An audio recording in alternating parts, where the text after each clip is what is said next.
Bienvenidos a un nuevo episodio de Judaísmo Picante. Aquí desde la Ciudad de México, la ciudad de los sabores intensos, respondemos las preguntas más picantes, esas preguntas que siempre le querías preguntar al rabino y te da vergüenza, te da miedo, los temas controversiales, episodios que todavía hemos sacado donde la gente dice, wow, no puedo creer estos temas y no sabía que era así. De eso se trata este espacio. Así que todas esas preguntas, esas dudas, eso que te llama la atención, envíanos la pregunta y de aquí nos vamos a encargar de contestar cada una de esas preguntas. Así que no olvides dejar tus comentarios a lo largo de todo este episodio con todas tus preguntas y no olvides, por sobre todas las cosas, suscribirte al canal para no perderte ningún episodio. Cada vez que sale uno nuevo se aparece esa campanita roja que te dice hay un nuevo picante para ti. Así que suscríbete al canal, mándanos tus preguntas y prepárate para un nuevo episodio de Judaísmo Picante.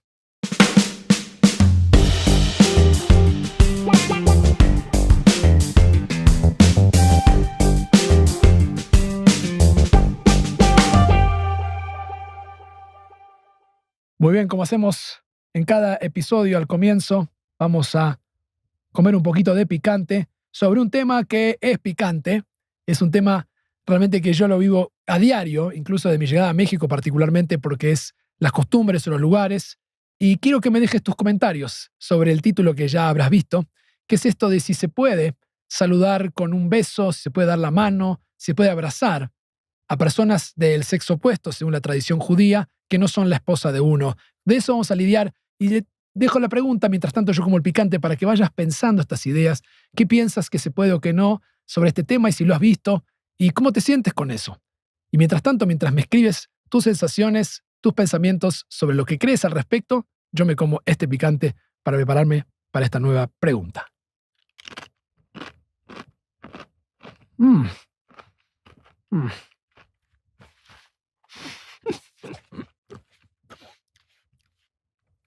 Es increíble, voy a decir siempre lo mismo, pero uno no termina de acostumbrarse. Quiero contarles que esto que ya he presentado me pasa aquí a menudo. El otro día me pasó, una persona se acerca y me presentan, es el rabino, y esta señora ve que yo me acerco y le doy la mano, o a veces saludo con un abrazo, un beso, y la persona se queda como así, en shock, como el rabino. Ah, dice, seguramente porque es un rabino moderno. Y yo le respondo, ¿no? Bueno, cualquier rabino que está vivo hoy, o cualquier rabino de los últimos 100 años, básicamente es un rabino de la modernidad. No se trata de ser moderno o no moderno en esta cuestión, se trata de una pregunta puntual que es la que vamos a abordar, y la quiero presentar como me la han preguntado porque es mucho más sutil. Bajamos el picante con un poco de agua. Rav Diego. Hoy en día la mayoría de los judíos se aceptan como normal y obvio en el mundo jaredí, este es el mundo más, como se diría, ultraortodoxo judío, y hasta cierto punto en el mundo ortodoxo moderno, es decir, un poco más abierto que el mundo jaredí, que está totalmente prohibido que un hombre judío toque a una mujer en absoluto, o sea, más que no es su esposa, digamos, incluyendo un apretón de manos. He escuchado incluso sobre hombres que no miran a los ojos a las mujeres, que no sean sus esposas cuando les hablan. Yo, por ejemplo, me dice, cambié pañales, le di besos y abrazos al hijo de mi mejor amiga toda su vida. Ahora tengo 76 años y él, que ya es un señor, se ha vuelto más observante en los últimos años y ahora no me saluda más que con un hola, así desde lejos. Me siento dolida, que ya no me saluda con el mismo afecto y como si no me conociera. Dice que su rabino le dijo que así es como debe conducirse. La pregunta ¿es verdad esto? ¿La Torá lo prohíbe? Excelente pregunta. Nos vamos a meter en un tema que se llama en hebreo shomer negiah, aquellos que observan el no tocar. Lo habrán visto seguramente y muchos piensan que sí es así, y sin embargo vamos a debatirlo, analizarlo y explorarlo, si es que claramente esto tiene una base alágica, si es que está establecido desde la halajá y que es una obligación, o otra cosa. Para contestar esta pregunta vamos a utilizar una respuesta que escribió mi maestro, el Rav David Golinkin. Lo he nombrado muchas veces en toda esta serie que hemos hecho porque el Rav Golinkin es realmente uno de los poskim, de los legisladores más importantes del movimiento masortí, el movimiento conservador en la modernidad. Es un rabino que además tiene una erudición extraordinaria y por sobre todas las cosas es una excelente persona. Es una persona que yo le escribo y automáticamente me responde cada pregunta por mail y me trae fuentes sobre cada tema. Y él ha escrito una respuesta sobre esto y sobre esta exploración que ha hecho porque realmente atraviesa todas las fuentes y todas las distintas materiales que hay sobre el tema, llega a una conclusión, nos presenta y nos da una base para construir este tema. Recordemos, como hacemos siempre, como dijimos en el episodio anterior, la tradición judía se basa en una especie de pirámide invertida, donde aquí abajo está la Torá, y siempre hacemos lo mismo. Vamos a nivel histórico en la evolución de la aparición de los textos a través de la historia. La Torá, los primeros 5 libros de la Biblia, son el punto más bajo, el punto más autoritativo. Cuanto más abajo está un texto, más autorización tiene y más peso tiene sobre lo que le sigue. Entonces, aquí está la Torá, después tenemos la Biblia, vamos a movernos a la Mishnah, la Gemara, las obras de los rabinos. Para esto, mejor entenderlo, vean el capítulo que hicimos sobre los conversos, donde hice una explicación sobre cada uno de estos niveles o estrata para entenderlo, pero siempre vamos a nivel histórico y en desarrollo para comprender cómo nos movemos. Entonces, el Rav Golinkin comienza su introducción con algo muy personal. Él dice: en la década de 1960 asistí a una escuela ortodoxa moderna en Washington durante 9 años. Por lo que recuerdo, nunca discutieron este tema en absoluto. Cuando hice Aliyá en 1972 y estudié en una yeshiva en Jerusalén, durante el primer año comencé a escuchar de estos estudiantes que eran Shomrei Negiá, aquellos que observaban la Negiá, el no tocar a otras mujeres. Desde entonces, esta prohibición, lo pone entre comillas, sigue extendiéndose cada vez más. En el mundo moderno cada vez tenemos más extremismos en casi todas las áreas. Es una respuesta básicamente, meto un paréntesis sociológico acá, una respuesta básicamente a la globalización y con todo que se vuelve muy homogéneo y todos consumimos las mismas marcas. Es producto de que haya surgido mucho el individualismo también entre otros planos y aquellos que quieren posicionarse como diferente a los demás. Eso hace que crezcan justamente los extremismos a veces y para el Rav Golinkin es uno más de ellos. Esto que se ha extendido cada vez más. De hecho, dice, esta es la razón por la cual los ultraortodoxos inventaron lo que llaman las líneas de autobús Meadrin. En Israel inventaron una línea de autobuses que no existía en el año 1986, que tienen asientos separados para hombres y mujeres, por todo este tema. Él escribe: cuando comencé a investigar este tema, lo hice sin prejuicios, quería llegar a entender bien de dónde venía, y asumí que si la costumbre estaba tan extendida, debía tener algún tipo de base alágica, debe ser algo que recordemos cuando hablamos de alajá, es ley, es algo que uno tiene que hacer, y siempre tenemos la otra práctica que es el minak, que es la costumbre. Cuando hablamos de la mejitzá, también dejo el episodio aquí para que vean de la mejitzá, donde dedicamos también un buen lapso de tiempo a explicar la diferencia entre lo que es la alajá y lo que es un minak, lo que es la práctica normativa que uno está obligado a hacer, de lo que es una costumbre.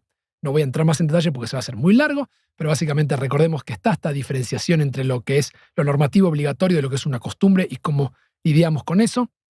Él dice, vamos a investigar si esto, ni más ni menos, tiene una base alágica porque es algo que está tan extendido y se está haciendo cada vez más.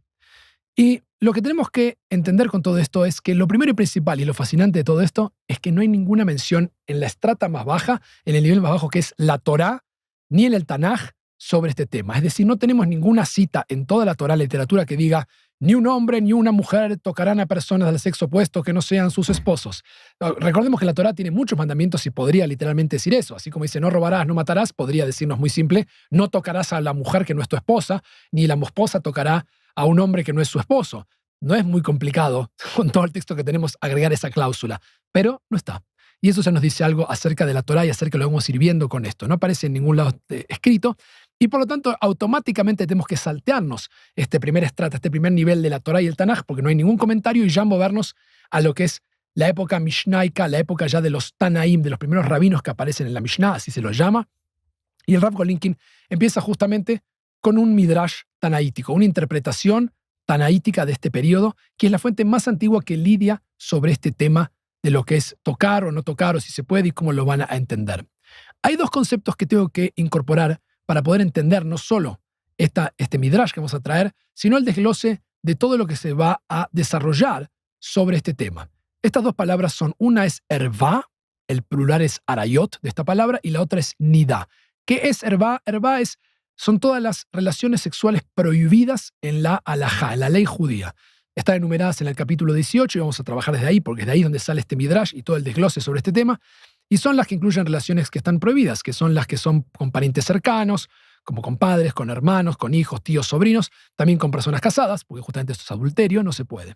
Y estas prohibiciones se consideran algo realmente grave, es una penalización grave en la tradición. Recuerden que en otro episodio explicamos que son una de las causas por la cual uno puede morir antes de transgredir una de estas, que es arayot, es tener relaciones de este tipo que están prohibidas. Nida es ni más ni menos que el término que se usa en la ley judía para la mujer que se encuentra en su periodo menstrual. Hay toda una categoría que lidia con el tema de la impureza ritual, no tiene nada de sucio, nada de malo, es un tema de ritos antiguos con respecto a esto. Cuando la mujer está en nida, el hombre no se puede acercar, no puede tener relaciones con ella porque está prohibido durante ese periodo hasta que pase todo el periodo de la menstruación, vaya a la mikve, vaya a las aguas, que haga una inmersión y ahí nuevamente la mujer y el hombre pueden tener relaciones. Todo esto está estructurado en la tradición clásica, pero estos términos, arayot, que son estas relaciones prohibidas, y Nidá, tienen que estar presentes porque de eso vamos ahora a meternos a explorar. ¿En qué se basa este Midrash tanaítico? En esta primera obra que el Rav Golinkin encuentra sobre este tema, donde aparece la mención más antigua que tenemos. Y lo que hace el Midrash siempre es una herramienta pedagógica de los rabinos. Es una técnica de leer un texto antiguo y vincular distintas partes de la Torá o el Tanaj para unirlas y tratar de construir una idea. Y son interpretaciones. Es algo que el texto nos dice, el lidrosh, quiere decir como inquirir o buscar, de ahí viene Midrash, que es una colección de libros, pero al mismo tiempo es una técnica de lectura. Y lo que se convierte finalmente, como digo, es una herramienta pedagógica a través de la cual los rabinos en la antigüedad, y hoy en día de alguna manera extensión los rabinos hacemos lo mismo, interpretamos para enseñar algo que el texto no necesariamente dice en forma literal, pero lo intuimos conectando distintas partes de la literatura y demostrar un argumento o una idea. Esto es un midrash. Entonces, este midrash muy antiguo aparece y vincula dos versículos. El primero es el del capítulo 18 del libro de Levítico de Baikra, capítulo 18, versículo 6, que dice: ninguno de ustedes se acercará a un pariente cercano para descubrir su desnudez. El segundo versículo también está en el capítulo 18, y este es el versículo 19, dice: no te acerques a una mujer durante su periodo de impureza para descubrir su desnudez. Estos dos psukim que estamos trayendo básicamente dicen el concepto de acercarse, no te acercarás, y cómo lo iban a interpretar a lo largo de la historia. El concepto de acercarse va a quedar especialmente para Nachmanides, que es el Ramban, que es un rabino medieval, influenciado también por Ibn Ezra, otro comentarista, cómo tener relaciones sexuales. Para ellos el concepto, cuando la Biblia dice acercarse, está diciendo otra cosa, está diciendo no tener relaciones sexuales. Sin embargo, el Rav Golinkin trae este midrash anterior, este midrash tanaítico, y es importante porque si vemos en la estrata que dijimos, y los textos más antiguos son los más autoritativos, traer algo que tiene miles de años de un comentarista medieval muy posterior, que vive en el 1200, traer algo que es del año, está en el año 100, claramente esto es algo mucho más antiguo, tendría que tener más peso en la interpretación de lo que realmente quería decir esto en ese contexto. Damos por hecho de que tal vez, si bien seguimos explorando la interpretación y tal vez alguien hoy descubra algo que tiene más sentido de lo que entendían antes, en el mundo antiguo estaban más cercanos a la producción de este texto que se hizo y probablemente entiendan mejor a lo que se referían. Por eso lo trae el Rav Golinkin y lo trae por otro tema fundamental que vamos a ver más adelante, y es que van a ver, ya los anticipo, y se pone muy divertido esto, y es que este texto desaparece en algún punto en el que trae Rav Golinkin, este midrash tanaítico, en la época talmúdica. Nadie lo cita, y sin embargo lo trae de vuelta Maimónides, que no sabemos dónde lo sacó. Lo conocía, pero me estoy adelantando, vamos a ir para atrás y seguir con el desglose. Este midrash tanaítico se encuentra en Sifra Ahareimot 13:12 e interpreta acercarse de manera incluso más amplia, no solo de relaciones sexuales, sino que el midrash sugiere que el versículo que traemos prohíbe las relaciones sexuales con una mujer menstruante ni da, sino que también prohíbe cualquier tipo de cercanía física que podría llevar a eso, y si esto fuera poco, el midrash también extiende esta prohibición a todas las arayot mencionadas en el libro de Levítico, todas estas relaciones, y no solo la mujer menstruante. Entonces, estamos ante la primera fuente interpretativa que cogimos, que es la más antigua que tenemos sobre este tema, que está haciendo una interpretación de la Torá con algo que la Torá no dice, pero concluye básicamente que no es solamente relaciones sexuales, es no tocar. Y esta es la fuente más antigua que tenemos. Diríamos, bueno, acá está establecido, desde el punto más antiguo no se puede. Pero acá pasamos a la siguiente estrata, y acá se pone fascinante porque entramos en el mundo del Talmud. Y miren lo que pasa cuando entramos en este terreno. Esperaríamos que Talmud tome esta cifra o esta idea y diga, sí, obviamente se trata de eso. Y sin embargo, por ejemplo, en Ketubot 17a, leemos lo siguiente del Talmud. Rab Aja cargaba a la novia sobre sus hombros y bailaba. Los sabios le dijeron, ¿nos está permitido hacer esto? Y él les respondió, si te parece como una viga, es decir, Rashi interpreta, digamos que no piensas, estás cargando simplemente un palo, un poste, una viga, muy bien. Y si no, no. O sea, la primera cosa que salta es que, imaginen que yo soy el rabino en una fiesta, me invitan y agarro a la novia, me la subo en los hombros y bailo con la novia y digo, wow, mira el rabino. Bueno, esto es lo que hizo Rab Aja. O sea, cargó a la novia en la fiesta, se la puso en el novio y bailó con ella. Y le preguntan, ¿pero esto se puede hacer? Imaginen hoy que hay muchos lugares donde tienen que bailar hombres y mujeres separados. Otro para episodio picante, se me ocurren las ideas mientras voy hablando, porque también podemos discutir si esto es así y si debe ser así. Pero hoy en día tenemos separaciones, incluso no pueden bailar hombres con mujeres en la fiesta, los separan en los lados, y acá tenemos un rabino en el Talmud que agarra a la novia, se la pone en los hombros y baila con ella, y ante los ojos de los demás, que dicen, ¿qué está haciendo? Él dice, si no significa nada para ti esto, si a mí no tengo pensamientos pecaminosos cuando hago esto, sino que simplemente es una amiga, la quiero mucho, no me está pasando nada, la levanto, ¿por qué no?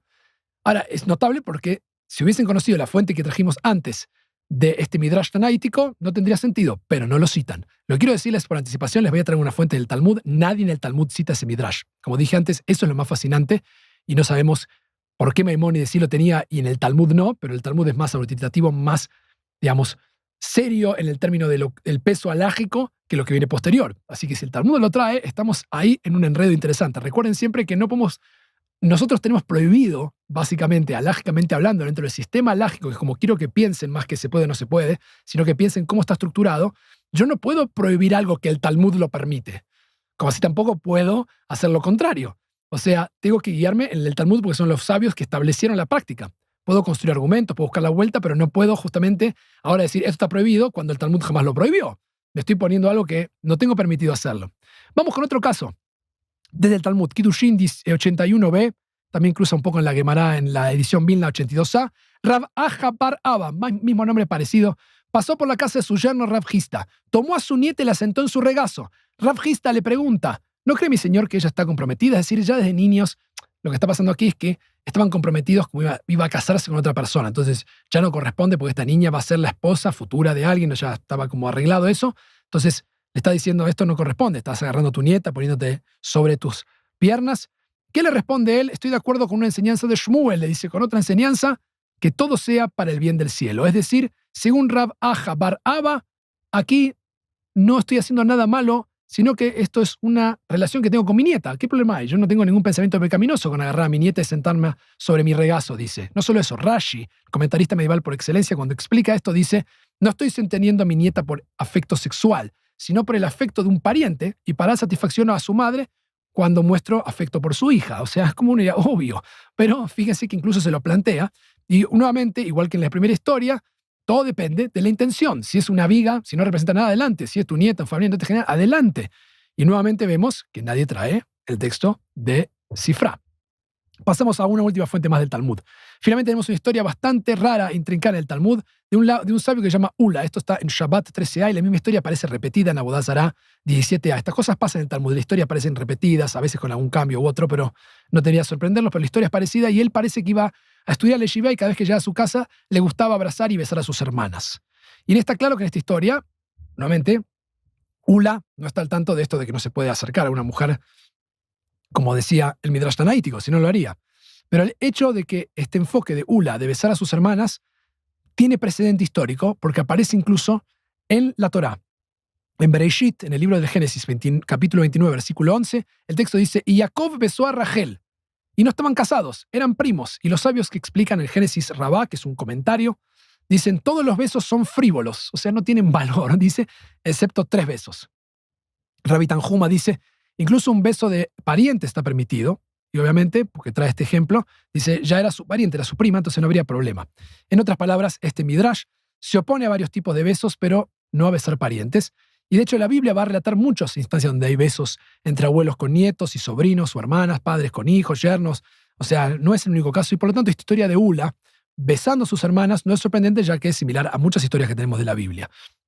Entonces, es interesante notar el tema de los besos, ¿no? Como que se considera algo que es como superfluo, básicamente, y no tiene un significado profundo. Y las 3 categorías, cuando llegué a leer esto, dije, ¿cuáles son los 3 besos que no son tan frívolos? Es interesante. Dicen que es el beso de respeto, reverencia a un maestro o a alguien que uno admira, un beso de despedida o separación, no es un beso cualquiera, es un beso profundo, y ni el beso entre parentes o familiares, es un beso cercano, que no tiene connotación romántica y tampoco es frívolo, es un beso de cariño de verdad. Y en resumen, el Talmud babilónico no estaba al tanto de este Midrash que mencionamos en Sifra, dice el Rav Golinkin. Según el Talmud y estas historias, un hombre puede cargar a una novia sobre sus hombros o una mujer distinguida sobre sus hombros, puede sentar a su nieta sobre su regazo, puede besar a sus hermanas, todo según su propio juicio de lo que está sintiendo. Así, el Talmud babilónico, que es la fuente principal de la halajá, de donde se construye todo lo demás, no menciona el término neguía en ningún lado y no prohíbe el contacto entre un hombre y una mujer.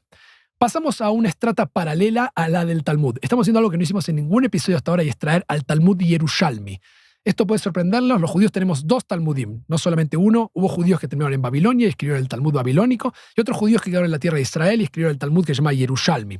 El Talmud babilónico es mucho más completo porque la situación en Israel era mucho más inestable, está mucho más organizado y termina siendo, curiosamente, cuando hay una discusión entre ambos, siempre el babilónico está por encima del Yerushalmi en una tensión. Tiene más peso el que está escrito fuera de la tierra de Israel que está en Israel, justamente porque es más completo y porque es el más autoritativo y así está establecida la halajá. Pero tenemos el Talmud Yerushalmi como una fuente de investigación que se lee y que también se puede seguir y que también se puede aprender, y es realmente mucho más complicado y mucho más difícil porque no está tan ordenado y no tuvo la evolución que tuvo el babilónico, que fue el más conocido. Hay un pasaje que trae el Rav Golinkin del Talmud Yerushalmi que es realmente relevante para nuestro tema. En el Talmud Yerushalmi Sotá 31b dice una descripción del ritual de la Sotá. La Sotá aparece en la Biblia, es la mujer que es sospechosa de adulterio. Y hay todo un rito que tiene que hacer cuando sospechamos que esta mujer es una mujer adúltera, que está escrito esto en la Torá. Y todo escrito en la Torá figura que entonces el sacerdote tomará de la mano de la mujer la ofrenda de los celos. Traía una ofrenda y el sacerdote se acercaba, ponía la mano y tenían que hacer así como mover la ofrenda juntos y hacer esto juntos. Y aprendemos en la Mishnah, que comenta sobre esto, él tomaría su ofrenda y le pondría en su mano, y el sacerdote pone su mano debajo de la mano de ella y la mueven y hacen esto así con la ofrenda que ella trae. El Talmud Yerushalmi agrega la pregunta, ¿esto no es inapropiado? Entonces contesta primero el Talmud, traen un paño, a veces le ponen un paño para separar, para que no toquen, en realidad no es mano con mano, hay como un paño que pone. ¿Y esto es una barrera? Pregunta, o sea, cuestiona, ¿esto vale? Bueno, traen un sacerdote anciano, o sea, traen a alguien que no tiene pensamientos pecaminosos, supone, para hacer esto. Y también dicen, y aquí está el tema interesante que por eso lo traemos, también podría decir que un sacerdote joven, ya que el impulso maligno, es decir, el yetzer hara, la intención, tal vez que uno diría de esto como hay una especie de sexualización en esto, no se encuentra, dice el Talmud Yerushalmi, cuando el contacto es por un breve periodo de tiempo. Fascinante, lo traemos solamente para agregarlo de esta fuente del Talmud Yerushalmi, porque en otras palabras no le preocupaba ni a la Torá ni a la Mishnah que el sacerdote tocara la mano a la mujer, dice Rav Golinkin, pero sí le preocupaba al editor del Talmud Yerushalmi que esto pasara, y responden con distintas maneras, y finalmente lo que traen, que es más importante y más evidente, es que no es grave cuando es un breve periodo de tiempo. Por regla general, no se puede hacer fallos halágicos, como estoy diciendo, siguiendo el Yerushalmi, aunque algunos traen esto para mostrar justamente que a un hombre se le permite estrechar la mano a una mujer por el contacto físico, es muy breve, hola, ¿qué tal? ¿No? Es muy diferente si yo le agarro la mano y la abrazo y es el tiempo, bueno, allá hay otra intención. Entonces yo saludo, hola, doy un beso, ¿qué tal? Digamos, no estoy haciendo algo que demostraría que estoy mucho tiempo tratando de retener a esta persona. Y es interesante este comentario frente a lo que estamos viendo. A lo largo de la historia, siguiendo nuestro plano histórico, como siempre hacemos, pasamos a lo que sigue en la Edad Media. Una vez que el Talmud termina con estas ideas que estamos trayendo y que estamos viendo, el Talmud es mucho más flexible que ese Midrash tanaítico, que nadie lo agarró en el Talmud, lo dejaron pasar, y tenemos casos donde claramente ya es evidente, por lo que nombramos, que no hay ningún problema básicamente con esto. El periodo posterior, que es la Edad Media, muchos rabinos van a seguir con este enfoque liberal, van a seguir con esta idea que, como dijo, todo depende del alas del cielo, todo depende si es una viga o si representa otra cosa, todo depende de que es un beso frívolo, es un ¿qué tal? No tiene ninguna intención. Y ni siquiera si es algo de contacto breve. Entonces, vamos a ver que hay toda una codificación posterior que tiene este enfoque liberal en la Edad Media. Por ejemplo, los Tosafot, que son los comentarios a Rashi en Gemara, en el Talmud, reafirman el enfoque de Rav Aja bar Abba, señalan otra vez que todo depende del cielo. Tenemos un ejemplo del Ritva, que falleció en 1330 aproximadamente en España, donde él en sus Hidushim, sus novedades agregadas a Hidushim 81b, también mantiene esta postura, y él pertenece a todo lo que es la parte ibérica, española, o sea que también trae esta posición. Y si nos vamos al otro lado, al lado Ashkenazí, el Remán, ni más ni menos, Moshe Isserles, que es la autoridad clave de la Ashkenazí, que en el Shulchan Aruch es el que hace las glosas, que hemos visto ya varias veces en estos episodios. Él codifica de esta misma manera y dice que mientras no sea una intención afectiva, sino pura por el bien del cielo, el contacto es permisible. Y esto se refleja, dice, en la costumbre de la época de ser indulgentes en estos asuntos, de no ser severos con esto. Hay un caso fascinante en la Edad Media también con esto, que es el caso de las sirvientas medievales y de los baños públicos. Miren esto, en el siglo XIII, el Rabbi Shmuel permitió que sirvientas no judías lavaran a los hombres en los baños públicos. Una práctica que el Mordejai es un libro, digamos, pero que es el libro de Mordejai ben Hillel, que es un rabino del siglo XIII, también destacado rabino y erudito talmúdico, también permitía esto. Y al que le causó una especie de asombro que esto lo permitieran, que vinieran mujeres no judías a lavarlo, al judío, es ni más ni menos que a Yosef Karo, del siglo XVI, que es el autor del Shulchan Aruch. Sin embargo, a pesar de esta respuesta de Yosef Karo, que le sorprende esto, si uno lee justamente en el tratado del Shulchan Aruch, en Eben Haezer 21.5, uno ve que Yosef Karo empieza diciendo está totalmente prometido, esto no se puede, no se puede, no se puede, no se puede, y cuando entra Isserles, que es el Ashkenazí, esto le dice, no, esto es una práctica común y no genera ninguna objeción. Y así lo codifica él en el Shulchan Aruch, que de esta manera permitiendo que sirvientas no judías pueden lavar a los hombres en lugares públicos, especialmente como en los baños, siempre y cuando no hubiera, lo llama ihud, no hubiera un momento en que estuvieran a solas, que llamara la atención. Pero tiene un baño público, esos lugares, hoy no lo vemos esto, pero era como los saunas romanos, estaban todos juntos charlando, entraba una mujer, bueno, me limpiaba, me lavaba, me tocaba, y se les dice, no hay ningún problema. Es muy interesante, y esto era el fenómeno, y así queda codificado el halajá según el mundo ashkenazí. El Rashba, que es un destacado rabino que, digamos, escribe en la época de Barcelona, en la Edad Media también, le trajeron la pregunta que vamos a ver y se va a ir expandiendo ahora justamente con este tema. Le preguntaron si debía extenderse esta prohibición de cercanía física que se aplica entre el esposo y la esposa durante el periodo de nidá, cuando ella está, justamente cuando no se puede porque ella está en la menstruación, si habría que aplicarlo a todas las mujeres. Esa fue la primera pregunta que aparece. Y el Rashba rechaza esta severidad. Dice, esto no es un extremismo. Estas restricciones solo aplican entre el esposo y la esposa durante el periodo de nidá, no es entre todos los hombres y todas las mujeres. Y quédese con esta idea porque esto se va a ir expandiendo y es una de las razones que mucha gente lo dice hasta el día de hoy. Se los traigo ya para no olvidarlo. Mucha gente dice, no se puede porque no sé si está en el periodo de nidá la mujer, entonces por las dudas no la toco. Sin embargo, vamos a ver que esto no es así y no va a quedar establecido así, aunque algunos quieren forzarlo de esa manera. Siguiendo esta misma línea, nuevamente en el mismo tratado, Isales concluye también que la prohibición de signos de afecto solo aplica entre esposos cuando la esposa está en nidá, permitiendo un trato muy relajado en los otros contextos. A lo largo de la Edad Media, entonces, digamos de alguna manera, como conclusión, el enfoque liberal sobre el contacto físico entre hombres y mujeres que inicia el Talmud babilónico se mantiene y se desarrolla por importantes autoridades rabínicas, Tosafot, Ritva, Ramá, el Rashba, y aunque existen voces cada tanto que buscan mayor severidad, como estamos viendo, fueron rechazadas a un enfoque mucho más indulgente basado en la intención pura de las personas y le quitaron eso de el pensamiento pecaminoso que había detrás. Entramos en este momento ahora a presentar o a meter en toda esta conversación ni más ni menos que Maimónides, porque Maimónides, como dije al principio, salta en la escena porque él sí trae, ni más ni menos, que este Midrash tanaítico que todo el Talmud y que todos ellos se salteaban. Es interesante, Maimónides debería tener acceso a este texto, o es muy curioso hasta el día de hoy para los investigadores cómo Maimónides conocía esta fuente y nadie más la conocía, o por qué la cita y ninguno más de los otros la cita o no la utilizan.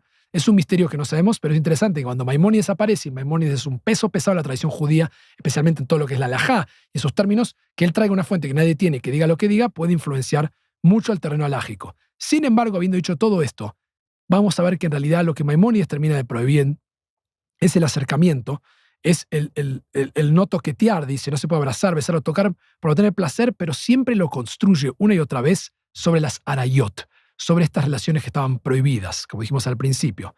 Entonces ahí le establece este principio una y otra vez. Lo hace en Sanedrín 7.3. En Sefer HaMitzvot dice lo mismo. Dice que cualquier acción que genere placer con las arayot, no se puede. O sea, no se puede acercar a tocar lo que es una persona que está prohibida. No puedo acariciar a alguien que es una relación que no tengo permitida, ni siquiera ahí.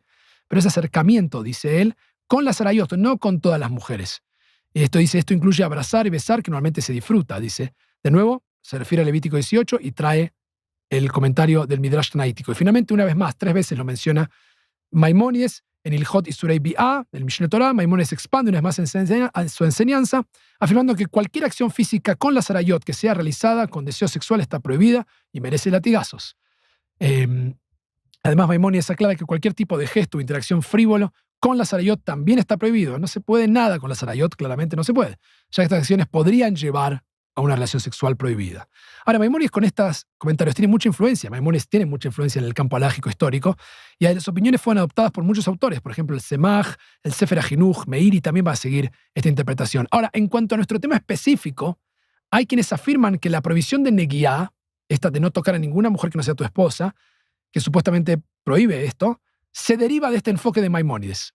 Sin embargo, y ahora es lo que quiero que vean, el Rav Golinkin sostiene que esta afirmación no solo es sorprendente, sino que está completamente infundada, y lo demuestra con 2 puntos. El primero dice, Maimónides no prohibió tocar a cualquier mujer. Es decir, en su comentario a la Mishnah, Maimónides, estoy citando al Rav Golinkin, prohibió tener relaciones con una de las arayot, de las relaciones prohibidas mediante contacto físico como besar, abrazar o tocar, con la intención de obtener placer de eso.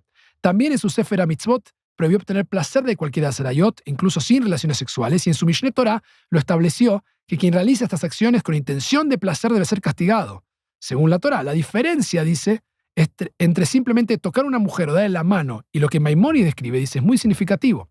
Y por eso el Rabbi Yosef Karo, cuando interpreta a Maimónides, consideraba que tocar a una de las arayot estaba prohibido por la Torah, porque lo interpreta de esa manera.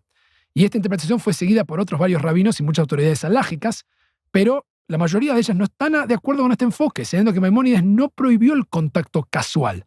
Y aquí tenemos un ejemplo de varios rabinos, pero uno que es tal vez importante y traerlo hoy en día, que es ni más ni menos que Moshe Feinstein, un realmente gadol de la generación de la modernidad, del campo del mundo ortodoxo moderno, un gran rabino que él en tiempos modernos aclaró que tocar a alguien de manera casual, como en un autobús básicamente, no está prohibido porque no es un acto de lujuria o afecto, es permiso, no estoy haciendo nada, no es que estoy buscando esa relación. Y lo segundo, dice el Rav Golinkin, que esta prohibición extendida a tocar cualquier mujer por considerarla potencialmente nidá, como vemos ya fue rechazada en la Edad Media, pero lo traen de vuelta. El Rav Golinkin escribe, algunas autoridades halágicas intentan extender la prohibición de que un esposo toque a su esposa cuando ella es nidá a todas las mujeres, argumentando que toda mujer podría ser una potencial o una dudosa nidá, una mujer que está indispuesta. Yo lo escucho esto todo el tiempo y es como la base que la mayoría de la gente piensa que ha escuchado y no, se entiende ahora dónde lo traen, porque existe, de dónde lo han desprendido algunos rabinos desde Maimónides. Pero dice, ya hay varios autores que han sostenido que justamente esta base no se sostiene, e incluso esta tendencia que fue continuada y expandida por ni más ni menos que Rabbi Ovadia Yosef, uno de los grandes poskim alajá del mundo sefaradí en Israel, que afirmó que incluso tocar a cualquier mujer soltera, presumiendo que es una nidá, está prohibido tanto a nivel bíblico como rabínico.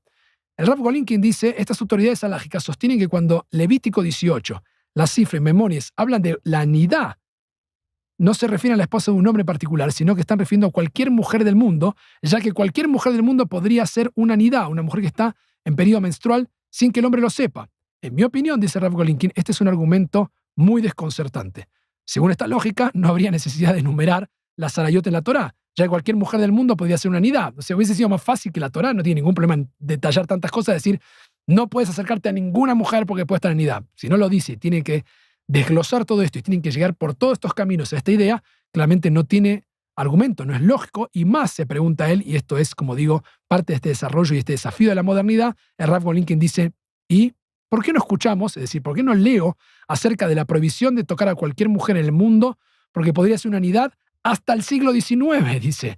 O sea que ninguno lo sabía, ninguno lo mencionó así tan evidente, decir, no puedes ni... O sea, ¿cómo puede ser que yo no lo tengo en ningún libro alágico esto si es tan importante y que ahora se convierte en una prohibición de la Torá y de los rabinos, como decía el Rabbi Ovadia Yosef? El Rav Golinkin dice, ¿por qué no lo pusieron? Hubiese sido mucho más simple, más claro, no se puede.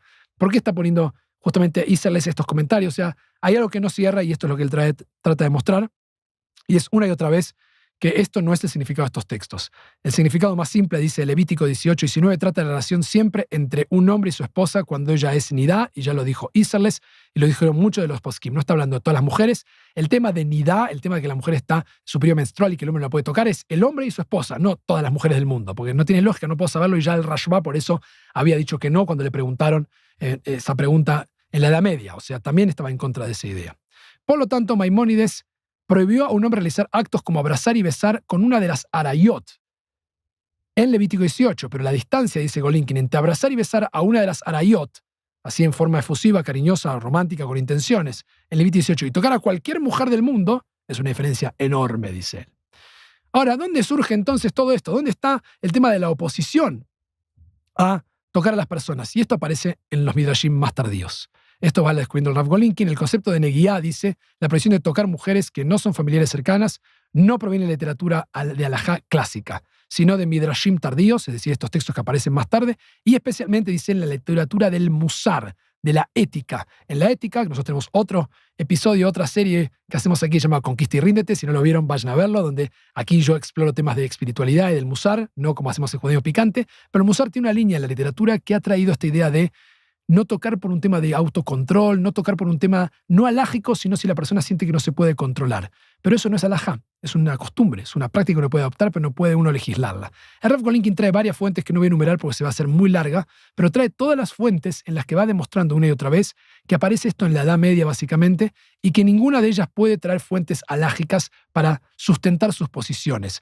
Va a traer distintas interpretaciones de rabinos que dicen no se puede tocar a ninguna mujer, pero nunca ofrecen ninguna fuente alágica, incluso los que se ponen más extremos, y tal vez el más interesante es el rabino Yonah Gerondi, un rabino conocido que tiene una postura muy estricta en temas de modestia, digamos, y en uno de sus escritos, en el Sefer Hairá, él escribe que un hombre evite mirar a mujeres, ya sean judías o gentiles, casadas o solteras. Desde aquí tal vez se desprende, no lo sabemos, esta idea de mirar, esto de no mirar a los ojos ni siquiera, tal vez venga de alguien que dijo no se puede mirar, pero no hay una alajá que diga no podrás mirar, no está escrito, no lo tenemos en el Talmud, no está codificado, si no sería muy claro. Cuando algo está codificado y es obvio, es evidente, aparece así, como mírenme aquí estoy. Pero si no aparece y surgen estas costumbres o estas prácticas, uno tiene que preguntarse de dónde vienen. Y efectivamente el Rav Golinkin muestra que todas las fuentes que hay son comentarios, son interpretaciones, e incluso Rabbi Jacob ben Asher, ni más ni menos que el Baal HaTurim, menciona esto de que el sirviente de Abraham no tocó a Rivka ni siquiera sus dedos por razones de modestia, y dice, pero en ningún momento establece una interpretación como alajá en el Tur, en Eben Haezer, sobre este tema. O sea, ni lo menciona. Hace una mención, pero no lo legisla como codificación. En conclusión y cierre, el Rav Golinkin nos deja una especie de resumen y alajá práctica en esta respuesta que hemos trabajado. Y él escribe, hemos visto que no existe una prohibición ni en la Torá, la Sifra, el Talmud babilónico, ni en los principales códigos de ley judía, como Maimónides, el Tur, el Shulchan Aruch y el Aruch HaShulchan, que es un texto más moderno, sobre el contacto físico casual entre hombres y mujeres. El Talmud de Yerushalmi contiene una opinión de que está prohibido que el sacerdote toque la mano de la sotá, pero lo permite ya que el contacto físico es breve, o sea, un saludo breve no tendría problema. Algunos rabinos más estrictos extendieron esta prohibición de acercarse a una de las arayot, que eran las relaciones principales más familiares prohibidas, y lo tomaron para dos campos. Algunos pasaron de un abrazo y un beso a cualquier contacto físico y extendieron la lista de las arayot, algunos, a todas las mujeres del mundo, porque todas podrían ser un potencial nidá también. No hay base talmúdica, dice Rav Golinkin, no hay base alágica para estas dos extensiones. Esta tendencia estricta parece haberse originado en la literatura del Musar y en algunos midrashim tardíos, pero no en la literatura alágica. O sea, que alguien que saluda, cuando me saludan con un beso, un abrazo, no estamos transgrediendo alajá. Básicamente eso tienen que saber. Lo que dice Rav Golinkin es, si alguien desea actuar con severidad como un acto de piedad, yo quiero hacer esto porque es difícil detenerlo, haga lo que quiera, o sea, lo puede hacer, si no quiere saludarlo, lo haga. Pero es muy recomendable, dice, dejar de enseñar y exigir que un hombre no debe tocar a una mujer o estrecharle la mano, ya que esto no tiene base alágica. No te lo puedo enseñar y decir esto es así. Solo te lo puedo sugerir si quieres, mira, no lo acostumbramos a hacer, es una práctica, pero no puedo decir, está prohibido. Y esto es importante porque si yo veo a otra persona que lo hace, no puedo decirle, estás transgrediendo la alajá. No, estás optando algo que es tú puedes decidir hacerlo. Lo más importante, y con esto cierra Rav Golinkin, es que hay que tener cuidado con esta decisión. Si uno decide no tocar personas de sexo opuesto, que no son la esposa de uno, ¿por qué dice eso? Si una mujer extiende su mano para saludar a un hombre y está en presencia pública, y el hombre debe estrechar su mano, pero le quita el saludo, dice, acaba de transgredir, sí, una alajá. El respeto por los seres humanos anula la provisión rabínica, dice Rav Golinkin, con mucho más razón va a anular una costumbre que no tiene ni siquiera base alágica, que es la de no saludarnos. Entonces, si uno elige esto, puede que en aras de seguir esto que uno ha considerado importante para uno como una alajá, uno finalmente lo que termina haciendo es transgredir una alajá de verdad, que es humillación pública, humillar a la persona públicamente porque lo ha avergonzado al quitarle el saludo. Así con todo esto, y como siempre decimos cerrando esto, si quieren no saludar a nadie, pueden hacerlo, es una decisión personal, no tiene base alágica. Si quieren saludar a las personas con beso y abrazo, lo pueden hacer también, porque no tiene base alágica. Y escríbanme en los comentarios, cuéntenme qué hacen ustedes, ¿saludan? ¿No les gusta? ¿Sienten que es algo cultural también, que depende de ciertos lugares del mundo? Dicen que en Estados Unidos es menos la costumbre. En la cultura latina somos de abrazar, somos de tocar y es algo raro no hacerlo. Por esto tal vez esta pregunta a la persona que se ofende. Cuéntenme qué sienten con esto. Y como siempre, no olviden de suscribirse para recibir todas las notificaciones, todas las actualizaciones de cada pregunta. Sin más, con este episodio largo pero importante para entender Shomer Negiá, nos vemos en el próximo episodio de Judaísmo Picante.